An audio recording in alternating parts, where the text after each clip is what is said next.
Well, it happened. That thing that Pitt had been avoiding for so long, the sort of saving grace of their resume, the thing that had sort of kept them right there, excuse me, on the bubble talk, in the bubble conversation, in the last four in, or maybe even above that, last buys, or whatever it is that they were designated in all the bracketology to be. The one thing keeping them in that conversation is gone. It's out the window. It's gone. Because all we kept saying, I apologize for that. I'm not going to do that anymore on this episode. If I need to clear my throat again, I will hit the mute button, or I'll pause and do that off screen. I really don't want to pause. I just want to kind of get some momentum here going, talking about this game last night. But the thing that we said all along, the thing that we kept saying was Pitt's saving grace, the thing that we kept saying was going to keep Pitt in this conversation, is that they didn't have any bad losses. They avoided the bad losses. And it was how we could semi-rationalize away the losses to Louisville or Florida State or Wake Forest or Clemson. Well, it's okay. Those would be nice wins to get, but at least they don't have any bad losses. So they're not adding the good wins, but at least they don't have any bad losses. So that's going to put them ahead of where they were last year. This is what we said. And the metaphor that I used on Saturday, that I repeated yesterday, and that I've said a lot. I've said a lot to a lot of different people. I've said it in a lot of different places. The thing we kept saying is, look, by beating Syracuse and beating North Carolina, they were able to keep themselves from falling off the cliff. But when they didn't win games like Wake Forest and Clemson and Louisville and Florida State, they did nothing to push themselves back from the edge of the cliff. They stayed there. Because you didn't win any of those games, because you didn't win Wake Forest, because you didn't beat Louisville or Clemson or Florida State, you kept yourself right at the edge because you have one good win, one quality win in that win at Ohio State. But by doing that, by being in that situation, by keeping yourself right at the edge, it puts you in danger of falling off the cliff. They were like Aerosmith in the early 90s. They were living on the edge. And the problem with that is you can only stay there so long.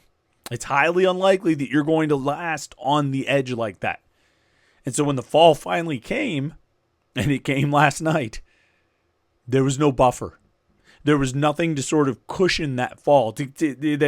Oh, you had a bad loss, but it's okay. You're not right. You're not falling off the cliff yet because you've got these other good wins to sort of counteract that, to balance that out. They have none of that. None of that. The one game. And one game is not enough. One good win is not enough to offset one bad loss. And last night's loss to Virginia is Pitt's worst loss of the season. Now, I don't care that it's a conference opponent. They had 3 ACC wins coming into last night. They were 134 in the net ranking. They're going to get a jump. Virginia's going to go up. Not enough to make that a quad, anything decent loss for Pitt. But Pitt's also going to fall. And depending on when you watch this video, you may already have seen the new net rankings, but they're going to crater.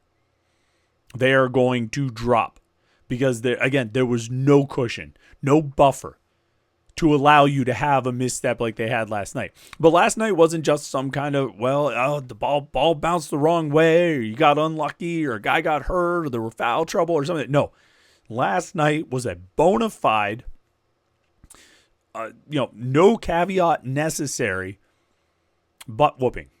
And we're saying that because this is the Morning Pitt, and you listen to this during the day, and we don't want to have any dirty language here on the Morning Pitt, but I mean that's what it was. Up and down the court from the start, Virginia was the better team. I mean, okay, for the first 3 minutes, it was a 4-1 game, and Pitt was the better team because they were winning by 3 points, 4-1. And then after that, it was Virginia all the way. 37 minutes of dominance by the Cavaliers. There was never a point after that where Pitt looked like the better team, where they played like the better team, where there was any reason to believe that Pitt was the better team. Never throughout that game. They got dominated by a team that had a losing record and only had 3 wins in the ACC. They got 27 points dropped on them by a guy who had excuse me. I said I wasn't going to clear my throat, but I just can't get over this. This Day Ames from Virginia had not one but 2 ACC games this season where he was held scoreless. Scoreless. He has played 33 games in his career prior to last night. Okay, 33 games in college. He was at Kansas State, and then he went to Virginia. Played 33 games in college, had 11 games where he scored in double digits, and never more than 16. He had 16 once at Kansas State last year and once at Virginia this year. He scored 27. Pitt could not stop him. Pitt could not stop this guy who, again, has been held scoreless in multiple conference games this year, was averaging 6.2 points per game, and he went off. And he made 3 threes, but he was also just getting to the basket, getting all the shots he wanted and making them. Bad defense, bad offense, bad rebounding, bad everything. Pitt was the worst team last night in every way possible. And unfortunately, last night didn't feel like a one-off. Last night felt like the culmination of all the things that this team has done poorly for the last month, and some of them that they were doing poorly before that, all coming together at one time against a team that happened to get hot. Because the bad defense, that's been there for the last month. The poor rebounding, that's been there for the last month. Just want to double check. Yeah, they got rebounded by 12. Of course they did. They always do.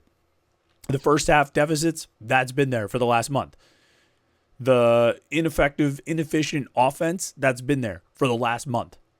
All of it has been there, and it all came to a head last night in the worst way possible. It was the biggest first half deficit we've seen Pitt face. They were down 20 in the first half. They've now been down by double digits, I think, in 5 out of 11 ACC games this year. I think 10 out of 11 ACC games, they've just in the first half I'm talking about. They've been down by double digits in the first half. In 5 out of 11 ACC games this year. They've been down by at least 8 points in the first half in 10 out of 11 ACC games this year. And in some of those, they were able to come back and win. They got 5 wins despite being down by double digits in the first half. Last night wasn't one of them. And there were different points where you thought, oh, maybe that'll be the shot. Maybe that'll be the basket that gets them going. They made a 3. Maybe they'll pick up on it and get some momentum. No, every single time Virginia had an answer. Every time.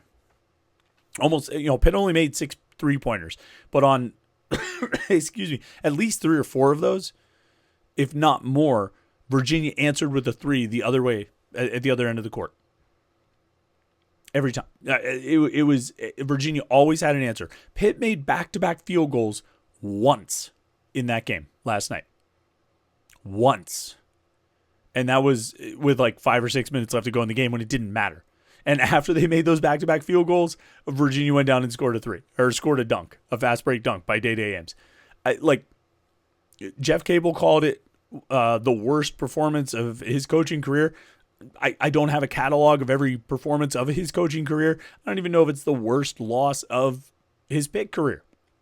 But it's as bad as we've seen this team look this year. Because I don't really care how this compares to 2019 or when he was at Oklahoma or VCU. Like, none of that matters to me. What matters to me is this year. I don't even care how it compares to last year.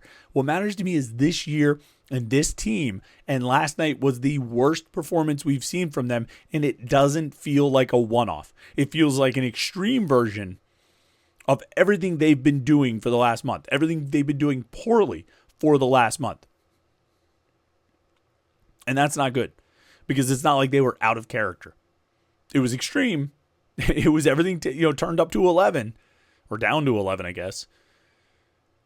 But it wasn't out of character. And that's probably the most concerning part.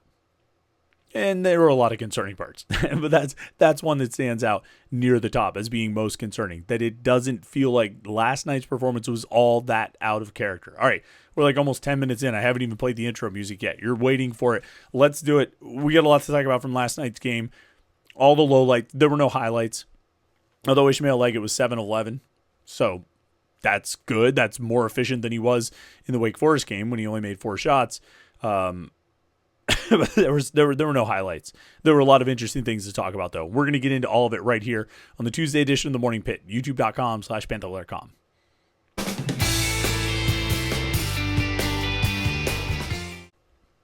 I'll tell you what, if you want to give Jeff Capel credit for one thing, and I don't know if there's much that you want to give him credit for, but if there's anything, I will give him credit for, and maybe it was born out of frustration, making some changes in the lineup and the rotation last night. Final 5 minutes of the first half, he had, Cam Corrin was out of there. Who else was that? Zach Austin was out, and Damian Dunn was out. So he had a lineup on the court: Jalen Lowe, Ishmael Leggett, Brandon Cummings, Jorge Diaz-Graham, and Papa Amadou Kanté. And I'll tell you what, for the final 5:14, with those three guys on the court specifically, Cummings, Jorge, and Kanté, Pitt outscored Virginia 10-6. Double check my math just to make sure.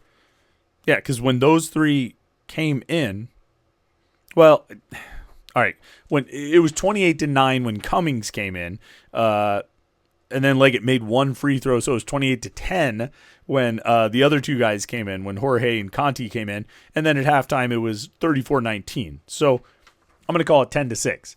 I'm going to say it was a plus for those guys. And actually, those three guys, Cummings, Jorge, and Papa Amadou Kanté, plus Amsal Delilich, who came in the last couple minutes, those were the only guys on Pitt's roster who had a plus on the plus-minus ratio, or plus-minus rating, whatever you want to call it. They were on the positive side of the plus-minus.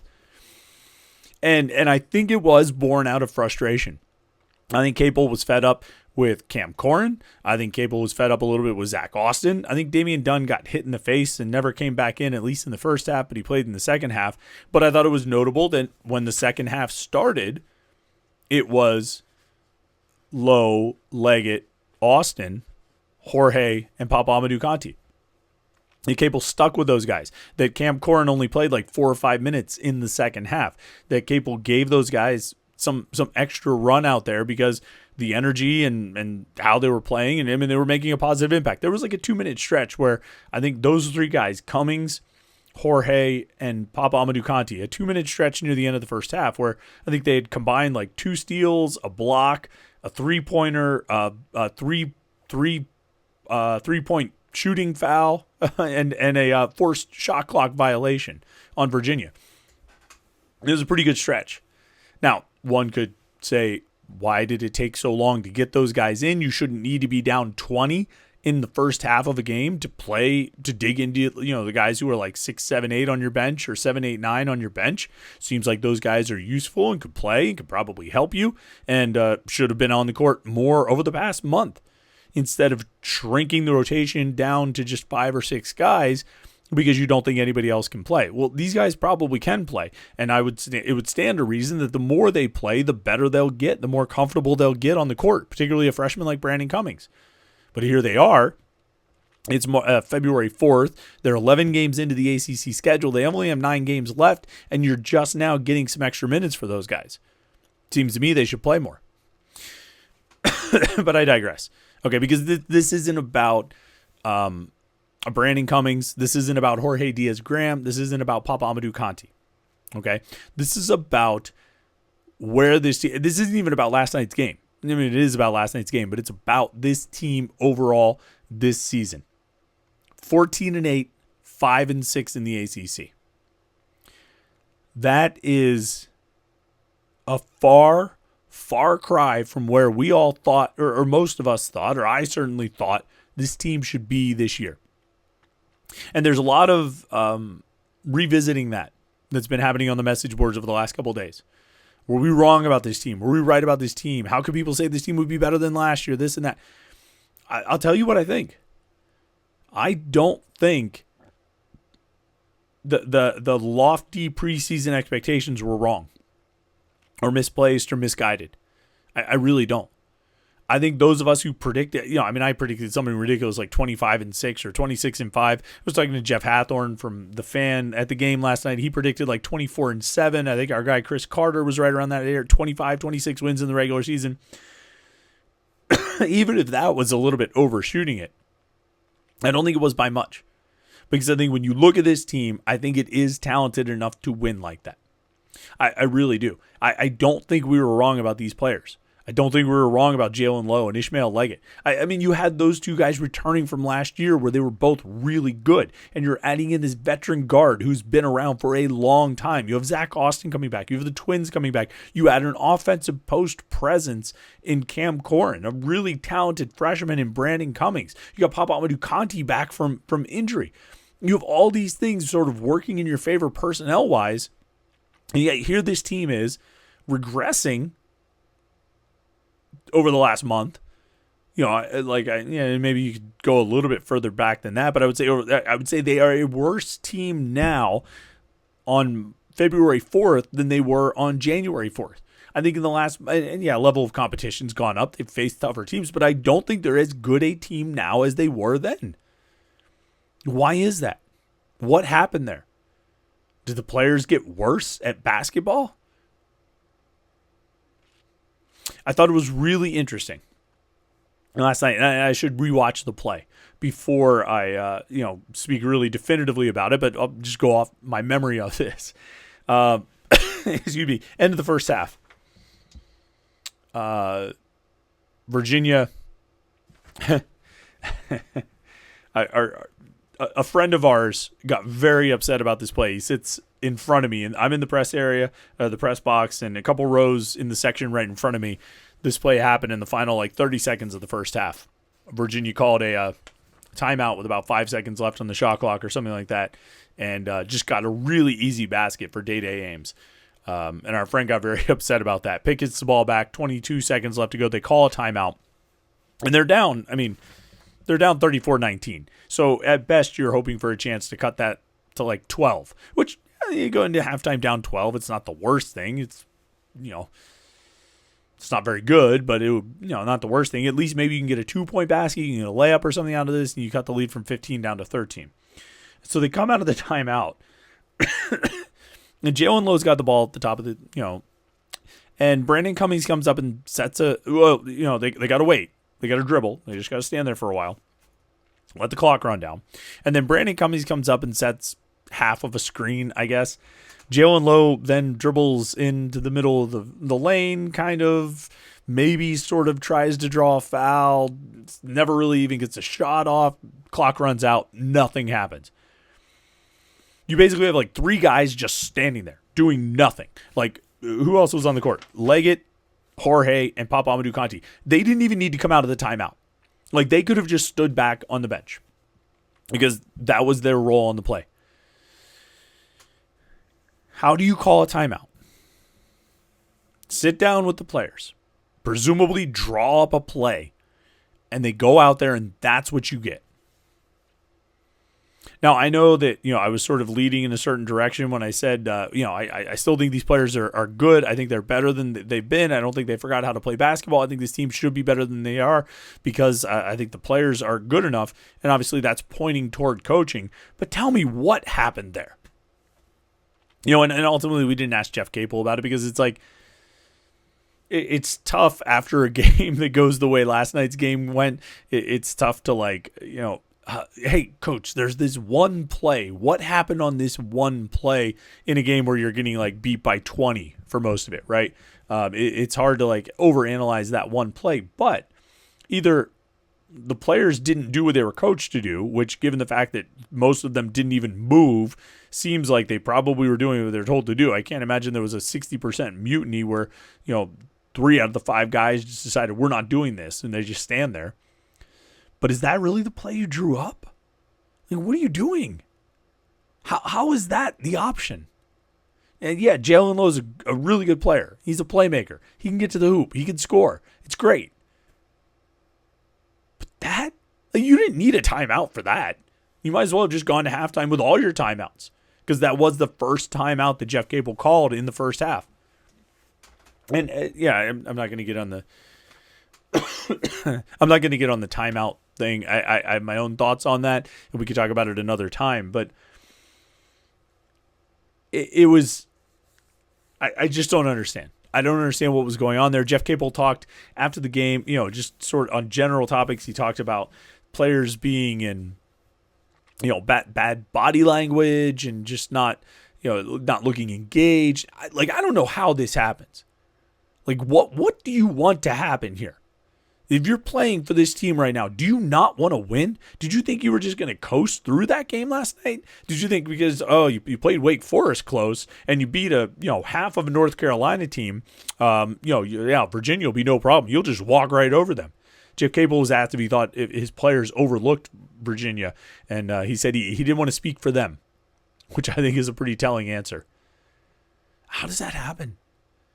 How do you overlook a team, a conference opponent, in your game number 22 of the season, when you have to know that you can't afford to lose a game like this? Virginia, I hate this kind of analysis, and I shouldn't even say it, but Virginia wanted that game more last night, which is a huge indictment on Pitt. Huge indictment on the players, huge indictment on the coaches, huge indictment on anyone involved with the product on the court last night. And by the end of it, there weren't many people left to see. The crowd was booing. Most of them left midway through the second half. They've now put themselves in a position where they've got to win, I think, at least 3 of these 5 road games that are coming up. You know, they're at Carolina, they're at SMU, they're at who else are they at? They're at Notre Dame, and at Notre Dame, at Louisville, and at NC State. I think they got to win at least 3 of those, and ideally one of them would be Louisville, which is, you know, one of the top teams in the conference in net ranking, because this resume took a giant shot today. Giant shot. And it might be the kind of shot that they can't recover from. Even if they win the other 4 of these lousy home games, which they were supposed to win all 5, even if they win all the other 4 of these lousy home games, I don't know if they get in if they don't win at least 3 of the road games. Because now you're not just trying to hang on. You're not just trying to keep yourself from falling off the cliff. You've fallen off the cliff. Now you need to crawl back up. You need to overcome the damage done by last night's game. There was so much on the line in that game. So much at stake. And this team looked like they couldn't be more disinterested. What a shame. What an embarrassment. Well, now they go to Carolina on Saturday. And we'll find out. We'll find out if they learned anything from it, or if this team, who has maybe shown us who they are over the past month. I think it's entirely possible. And that sort of outcome or turnaround or bounce back or, you know, get hot, maybe that's not going to come. It came for last year's team. They were, I forget what they were in the ACC. We we've been talking about this. They were 3-6 or something like that, and won 5 in a row, 9 out of their last 11. So it came for last year's team, and they had some bad stretches. They also missed the NCAA Tournament. So I don't know if you exactly want to emulate that. But you need to catch fire. And we've been all waiting for that. Like, they're going to win one of these. You wait, you watch. They're going to win one of these big games, and they're not going to lose any bad games, and they're going to be fine on their tournament resume. Well, maybe not. Maybe not. Maybe the worst thoughts about who they might be, maybe those are playing out. That's true. All right. Not the outcome anybody needed or wanted out of the Peterson Event Center last night, but that's where they're at now. And they have to, maybe it's a wake-up call. Just, you hope it's not too late. All right, we will have a lot of coverage of Pitt basketball, football, recruiting, everything going on.